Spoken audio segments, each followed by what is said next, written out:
ओम शांति। आज प्रातः मुरली 13 नवंबर 2022। आज विषय रचयिता बाप अपनी श्रेष्ठ रचना को देख रहे हैं। सर्व रचना में श्रेष्ठ रचना आप ब्राह्मण आत्माएं हो, क्योंकि आप ही विश्व की पूर्वज आत्माएं हो। एक तरफ पूर्वज हो, साथ साथ पूज्य आत्माएं भी हो। इस कल्प वृक्ष की फाउंडेशन अर्थात जड़ आप ब्राह्मण आत्माएं हो।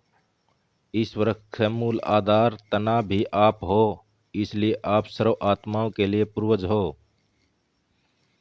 सृष्टि चक्र के अंदर जो विशेष धर्म पिता कहलाया जाते हैं, उन धर्म पिताओं भी आप पूर्वज आत्माओं द्वारा बाप का संदेश प्राप्त होता है। इसलिए आधार से समय प्रणाम वह धर्म पिताएं भी आप धर्म की आत्माओं के प्रति संदेश देने निमित्त बनते हैं। जैसे ब्रह्मा बाप ग्रेट ग्रेट ग्रैंडफादर हैं, तो ब्रह्मा के साथ आप ब्राह्मण आत्माएं भी साथी हो। इसलिए आप पूर्वज आत्माएं गाई हुई हो। पूर्वज आत्माओं का डायरेक्ट चाहे इनडायरेक्ट सर्व आत्माओं से कनेक्शन है।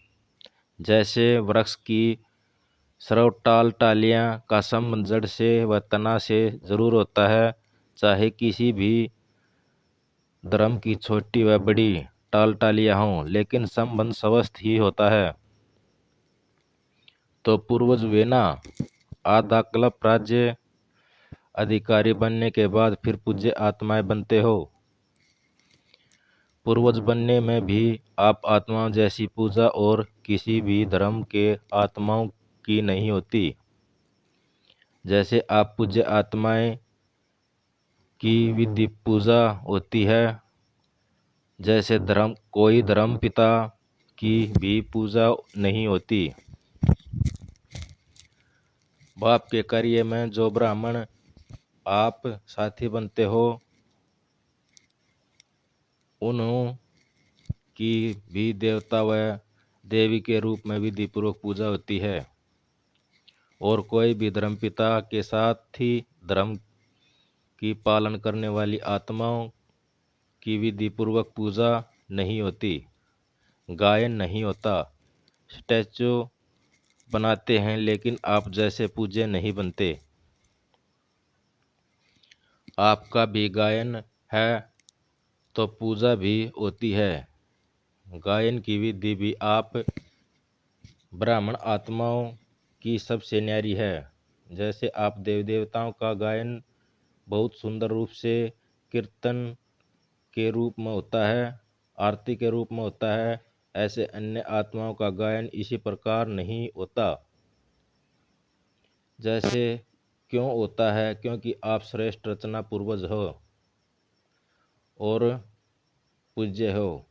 आदि आत्माएं आप ब्राह्मण आत्माएं हो, क्योंकि आदि देव ब्रह्मा के सहयोगी श्रेष्ठ कार्य में निमित्त बने हो। अनादि रूप में भी परम आत्मा के अति समीप रहने वाले हो। आत्माओं का जो चित्र दिखाते हो, उसमें सबसे समीप आत्माएं कौन सी दिखती हैं? उसमें आप हो, तो अनादि रूप में भी अति समीप हैं। जिनको डबल विदेशी कहते हैं, नियरेस्ट और डियरेस्ट, जैसे आपने को समझाते हो। पूर्वज का क्या काम होता है? पूर्वज सभी की पालना करते हैं। बड़ों की पालना ही प्रसिद्ध होती है। जो आप सभी पूर्वज आत्माएं सर्व आत्माओं की पालना कर रहे हैं, या सिर्फ अपने आने वाले स्टूडेंट की पालना करते हो? वह संबंध संपर्क वाली आत्माओं की पालना करते हो?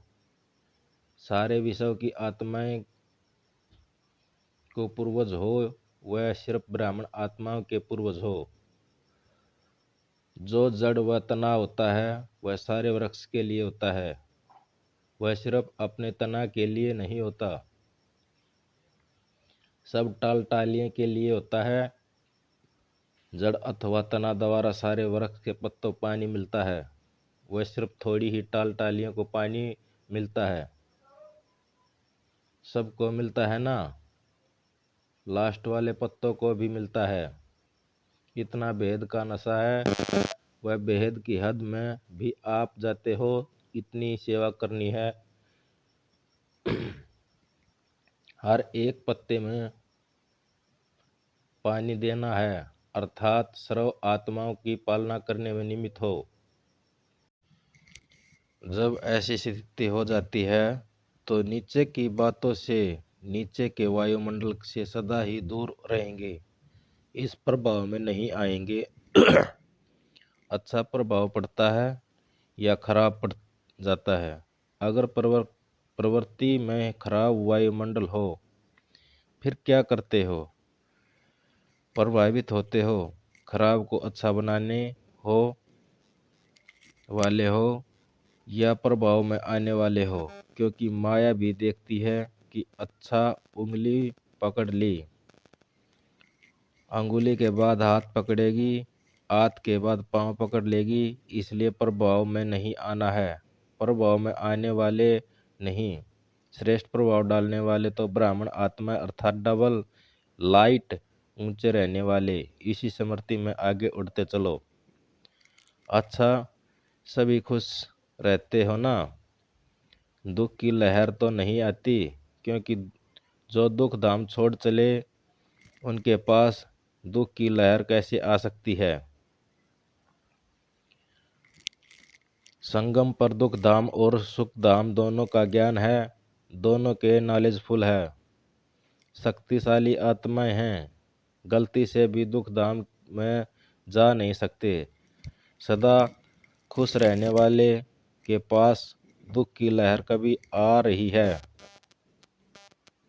आ नहीं सकती। अच्छा, सेवा और स्व उन्नत दोनों का बैलेंस रखो। ऐसे नहीं सेवा में मस्त हो गए, वो स्व उन्नत भूल गए। सेवा का शौक ज़्यादा है, लेकिन दोनों का बैलेंस समझा, अच्छे चल रहे हैं। लेकिन सिर्फ अच्छे तक नहीं रहना, और अच्छे ते अच्छे।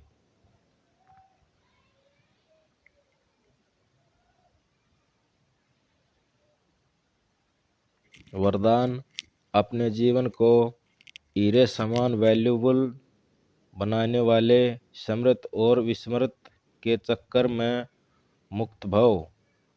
यह संगम युग स्मृति का युग है और कलयुग विस्मृति का युग है। अगर आपने श्रेष्ठ भाग्य की सदा स्मृति है तो हीरे के समान वैल्यूबल हो, और अगर विस्मृति है तो पत्थर हो गया। यह स्मृति और विस्मृति का खेल है। संगम युग के रहनवासी कभी कलयुग के चक्कर में लगाने जा नहीं सकते। अगर थोड़ा भी बुद्धि गई तो चक्कर में फंस जाओगे, क्योंकि कलयुग में बहुत रौनक है, लेकिन वह रौनक धोखा देने वाली है। स्लोगन: अपनी कर्मेंद्रियों को लॉ और ऑर्डर प्रणाम चलने वाले ही सच्चे राजयोगी हैं।